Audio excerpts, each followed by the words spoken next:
On a bright, sunny Saturday morning, the Thompson family arrived at Laa Beach. They had been eagerly planning this trip for several weeks, excited to enjoy the beautiful golden sands and refreshing surf that the beach was known for. Laa Beach, situated on the southern coast of Australia's East Shore, was a popular destination for both locals and tourists, famed for its scenic views, including the towering Lion's Cliff. It was a place rich in natural beauty and filled with a sense of adventure. Mark and Emily Thompson, along with their 2 children, Jake and Mia, chose a spot near the lifeguard station. They were not alone. The beach was buzzing with activity. Families built sandcastles, surfers rode the waves, and hikers ventured along the nearby trails. By midday, the beach was at its busiest as usual. Lifeguards scanned the water, alert for any signs of danger. Everything seemed perfect, capturing the simple pleasures of life. However, as the sun started to set, the mood shifted unexpectedly. It began with a scream, faint at first, almost blending into the sounds of the sea and the laughter of the beachgoers. But it grew louder, more frantic.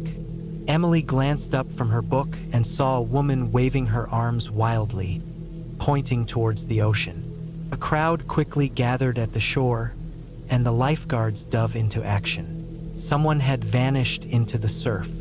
Mark pulled Jake close while Emily clutched Mia tightly.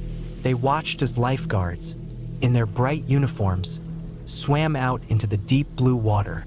Minutes stretched into what felt like hours, but the lifeguards returned exhausted and empty-handed. Whispers spread. Someone had disappeared. The missing swimmer was identified as Jim Harris, a local man known for his swimming strength. His friends were stunned. It was as if the ocean had swallowed him whole. The news of Jim Harris's disappearance traveled fast, casting a shadow over the once lively beach. That night, the Thompsons stayed at a nearby inn, hoping it was just a one-off incident. They attended a meeting at a local community center, where Inspector Olivia Grant from Sydney reassured the anxious crowd. "We're doing everything we can to find him." But despite her calm tone, the uncertainty lingered. This wasn't the first disappearance at Laa Beach, though such events hadn't occurred in years. The close-knit community was deeply affected by each loss. The following day, the Thompsons debated leaving, but curiosity and solidarity with the locals made them stay. The beach was quieter, and those who remained kept a watchful eye on the water. A week passed, and then another person vanished, this time a tourist from Canada, a young woman named Clara Schmidt. She had been hiking along the cliffs when she simply disappeared. Her friends had seen her moments before, only for her to vanish without a trace. Inspector Grant returned, her concern clear. 2 disappearances so close together were alarming, and she began investigating more deeply, interviewing longtime residents and reviewing old records. One evening, as the sun bathed the beach in golden light, Inspector Grant made a discovery. There had been a pattern of similar disappearances in the 1960s. The cases had never been solved, and the records were scarce, but the details were eerily similar. People vanishing near the beach without a trace. Rumors began swirling about an old Aboriginal legend tied to Laa Beach. According to the story, a spirit guardian lived in the waters and cliffs, protecting the land but also punishing those who disrespected nature. Elder Kahu, a respected Aboriginal leader, spoke at a community gathering, sharing the legend and stressing the importance of respecting the natural world. The guardian is a protector, but it also enforces balance. Disrespecting the land can disturb this harmony, he explained. Though some dismissed it as just folklore, others couldn't ignore the unsettling pattern. Driven by the need for answers, Inspector Grant enlisted the help of marine experts and geologists. They explored the possibility of dangerous underwater currents or hidden caves that could explain the disappearances. Divers scoured the ocean floor, and drones surveyed the cliffs and forests. One evening, Inspector Grant sat down with the Thompsons, who had become actively involved in the search efforts. "There's a missing link here," she mused. Emily, who had been reading about the history of Laa Beach, suggested they look into past land ownership. "Maybe there's something from the past we're overlooking," she offered. Their investigation led them to a man named John Harris, Jim Harris's grandfather, who had been a key figure in the early days of Laa Beach.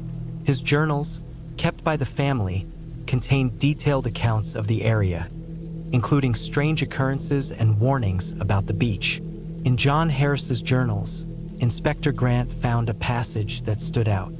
It described rituals performed by early settlers and the local Aboriginal community to honor the spirits of the land, ensuring safe passage and maintaining harmony. Over time, these practices had been forgotten. Together with Elder Kahu, the community decided to revive the old rituals, hoping to restore balance. On the day of the ceremony, the community gathered at Laa Beach. Elder Kahu led the ritual, calling on the spirit guardian and asking for its protection. Offerings were made and prayers were spoken. Days turned into weeks, and the beach slowly returned to normal. The disappearances stopped, and the tension eased. One evening, as the Thompson family strolled along the shore, they saw something strange. A figure was stumbling out of the water. They rushed over and realized it was Jim Harris, disoriented but alive. His memory of the time he was missing was foggy, filled with strange dreams and a deep sense of calm, as though he had been in another world. Despite his ordeal, he was unharmed. The mystery of Laa Beach remains unsolved. While many believe that the rituals and respect for nature ended the disappearances, the true cause remains unknown.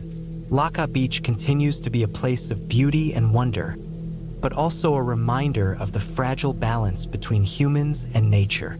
The legend of the Guardian lives on, symbolizing the mysteries of the world we may never fully understand. The Thompsons returned to their daily lives, forever changed by their experience.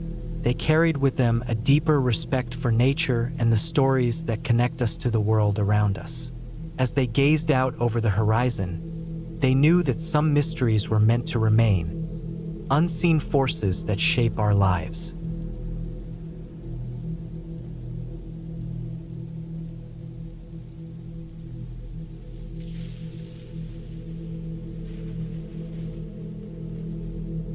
A man found dead on the beach has saddened the local community. In a tragic event, a Dallas resident lost his life after being trapped under his car on Silver Sands Beach. The Travis County Sheriff's Department confirmed that the victim, Mark Stephen Brown, age 35, from the 1500 block of Harper Street in Dallas, died after his truck sank into the sand, pinning him underneath. Brown had spent his Monday evening fishing near Shore Point. Fishing along the beach is a popular pastime, often attracting many to the serene shores of the Gulf of Mexico. According to Deputy Robert Carter from the Travis County Sheriff's Department, Brown may have taken a rest under his truck after fishing. It seems he lay down under the vehicle, and when the sand gave way, the truck settled on him, trapping him underneath, explained Carter. This tragic accident highlights the hidden dangers that can arise from what seem like simple actions, especially in unpredictable environments like sandy shores. Eyewitnesses recalled seeing Brown arrive at the beach around 8:30 p.m. Monday, just before the low tide, and under the light of a bright full moon.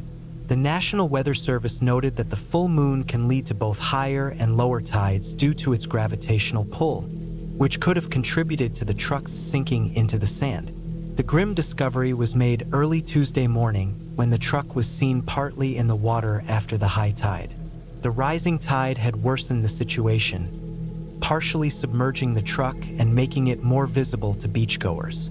Concerned locals reported the sighting, leading to the dispatch of a tow truck to the area. The tow truck driver, preparing to remove the vehicle from the sand, quickly realized there was more to the scene. Before we could move the truck even a bit, we saw a body underneath, Carter recounted. What was expected to be a simple tow turned into a heartbreaking revelation, confirming that the accident had taken a life. The Travis County Sheriff's Department found no signs of foul play after a preliminary investigation.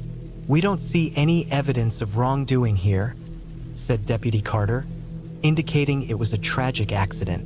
An autopsy has been scheduled to determine the exact cause of death, including whether Brown was injured while trying to escape from beneath the truck or if other factors contributed to his death. The incident has shaken both the local community and beyond. Fishing and beach activities, normally associated with peace and enjoyment, now carry a somber reminder of nature's unpredictable dangers. This tragedy serves as a caution for beach visitors to stay vigilant and mindful of their surroundings, especially when operating or resting near heavy machinery in sandy conditions. The community mourns the loss of Mark Stephen Brown, reflecting on the importance of increased awareness and safety to prevent future tragedies. His untimely passing is a heartbreaking reminder of the delicate balance between enjoying nature's beauty and recognizing its potential hazards. Brown's death has deeply impacted those who knew him, as well as the broader community. As investigations continue and autopsy results are awaited, the focus is on understanding how this tragedy happened and ensuring that similar accidents are prevented in the future. Both the Travis County Sheriff's Department and the local community remain united in their grief, committed to honoring Brown's memory through greater caution and safety measures on Silver Sands Beach.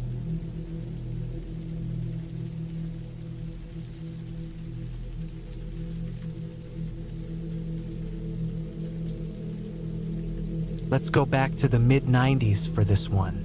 At the time, I lived in a neighborhood in East Haven. In 1994, I had moved from a small town in Indiana to the big city of Harbor City to chase my dream of becoming a graphic designer. It was one of the boldest things I'd ever done, but I have very few regrets. Living in Harbor City was some of the best times of my life, full of excitement and good memories, even though I was always low on cash. I had a great circle of friends and plenty of interesting stories. Some of them, though, weren't so pleasant. I lived in a neighborhood called Laa Beach. A lot of people might know the place because, according to my nephew, it's featured in one of the video games, something like City Streets 5. It's right next to Fairview Pier and has elevated train tracks running overhead. It's also the location of a chase scene in that old action movie, The French Heist. Bluewater Beach is often called Little Moscow because many people from Eastern Europe, especially Russia, settled there starting in the 70s. After the collapse of the Soviet Union, immigration increased dramatically. Nowadays, it's not unusual to see stores and cafes with Russian writing on their signs. Much like any immigrant group, they brought their traditions, religions, and, most importantly to this story, their organized crime. I had a friend during my time in East Haven that I hung out with regularly. One day, we were walking past a Russian cafe when a fight broke out into the street. Some Russian men were beating up a group of Americans, really laying into them. My friend and I watched from across the road like most people do when a street fight happens. The Americans eventually started running, and then one of the Russians pulled something from under his jacket. At first, I didn't recognize it, but then I heard the loud bang and realized he had a gun. He fired a few shots at the fleeing men. His shirt had been torn off during the brawl, and I could see he was covered in tattoos, domes from Russian churches, religious symbols, and 2 large stars on his shoulders that reminded me of compass points. We quickly walked away before the Russians noticed us staring, and I thought that was the end of it. But my friend became fascinated with those tattoos and, in a sudden decision, got 2 stars tattooed on his shoulders just like the Russian guy. Admittedly, they looked pretty cool, and I could see why he wanted to show them off that summer. But strange things started happening whenever we went out after that. One time, we went to our usual place to get these dumplings called pierogies, though I might be pronouncing it wrong. They were cheap, filling, and made up a big part of our diet back then. After we ate and had a few shots of vodka, we went to pay the bill. The service had been great that day, and we wanted to tip, but the owner refused our money. No matter how much we insisted, he just nervously laughed and waved us off, talking to my tattooed friend in Russian. We were broke enough not to argue, so we left without thinking too much about it. But similar things kept happening. People would speak Russian to my friend and act strangely around him. I started to wonder if it had something to do with his tattoos, a suspicion that was confirmed when things took a darker turn. One day, a large man approached my friend and greeted him in Russian. My friend apologized, saying he didn't speak the language, and the guy's mood shifted. He angrily poked my friend's shoulder, right where the stars were, shouting in Russian. His companions had to hold him back from getting violent. After that, my friend stopped showing off his tattoos. He didn't keep them for long, though not because he had them removed, since tattoo removal wasn't as common back then, but because something far worse happened. One day, he got a knock on his apartment door.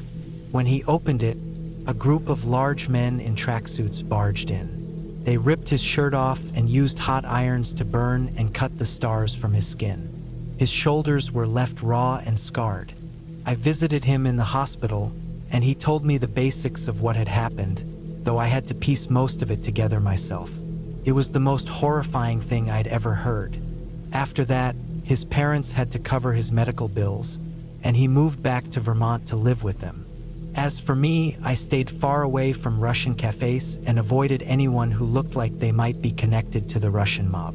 I had no idea that organized crime was a thing in Blue Beach, and I'm not sure if it still is, but I learned my lesson. Don't get tattoos just because they look cool.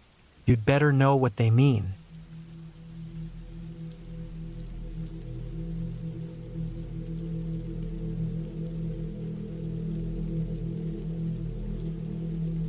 I recently came across this show and have really enjoyed hearing about the strange and fascinating experiences shared by others.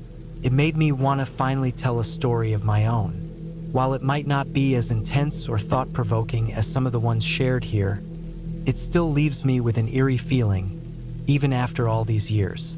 I grew up in a small town near the coast. My older brother, his girlfriend, and I often went for night walks along the forest trails and shorelines. One evening, we decided to explore Hilltop Park. It was a clear night with a bright, full moon. As we strolled along one of the trails, we paused to rest and look out at the sea.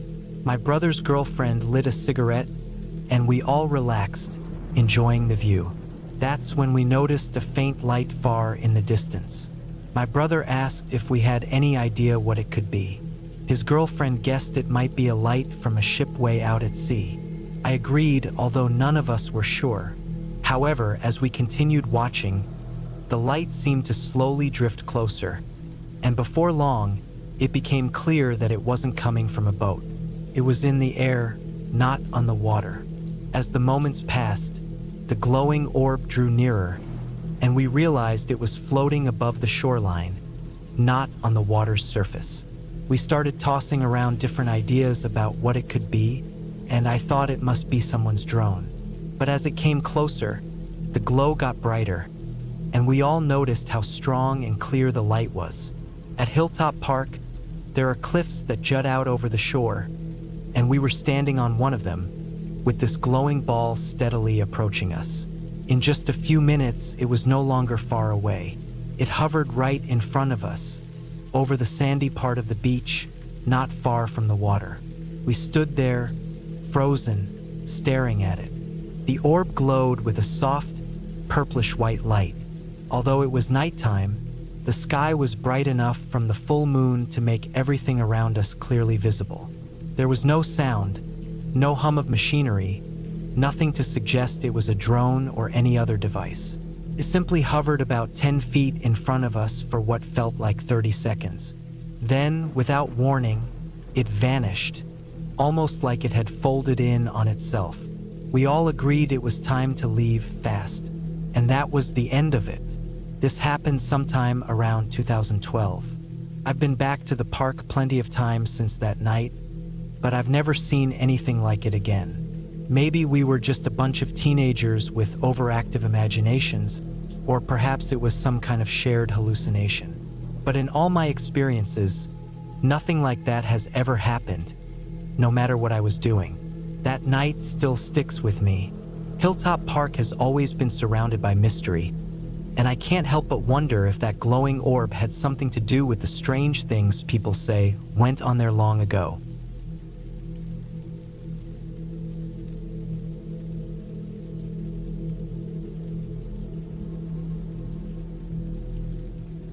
In 2018, I was on a camping trip in my rugged SUV. Think of it as a tough off-road vehicle, if you're not familiar with it, near the Mondoro region. It was the night of my 23rd birthday, and my partner and I decided to visit Thornton Shore to smoke a joint. In hindsight, that probably wasn't the brightest idea due to the crocodiles in the area. This beach is quite secluded, bordered by a dense forest, with only a handful of buildings at the southern tip. We set up near the tree line, just out of the moonlight, enjoying the peaceful night and chatting while having a smoke. Suddenly, we heard the sound of two branches snapping and leaves crunching underfoot. We both spun around and slowly moved backward toward the shore, searching the shadows behind us. Seeing nothing, we shrugged it off, thinking it might have been a small animal or a bird. We then strolled a few meters farther down the coast to continue our evening. About 10 to 15 seconds after we sat down again, a man emerged from the forest, right from where we had been sitting earlier. He headed directly for the water. We weren't expecting to see anyone else, so we nervously moved back into the shadows of the beach. The man took off his shirt and started rolling around in the shallow water. It was bizarre, but we figured everyone has their quirks. He did this for about 5 minutes before standing up and facing the ocean, staying like that for another 5 minutes. Then, he turned around, looking in our direction, and took a few steps toward us. He bent down and picked up something that looked like a rock, which made my partner tense up. The man stood there, staring at us for quite a while, and we weren't sure if he had spotted us. We were fairly certain we were hidden in the shadows, but doubts started to creep in. I could feel my partner getting ready to act. He quietly reached for a large stick behind him and whispered that if the man got too close, we should be ready to bolt. After another few minutes, the man dropped the rock and walked back toward the forest. We got up quickly, and my partner kept a grip on the stick, but the man passed us by without noticing and disappeared into the trees. We wasted no time racing back along the beach to where our car was parked and sped off as fast as we could, feeling completely shaken. Back at our campsite, we were still on edge, trying to figure out what had happened. Maybe the guy was on something, or perhaps suffering from heat exhaustion or dehydration, but to this day we have no idea what he was doing. And honestly, I don't think I want to know.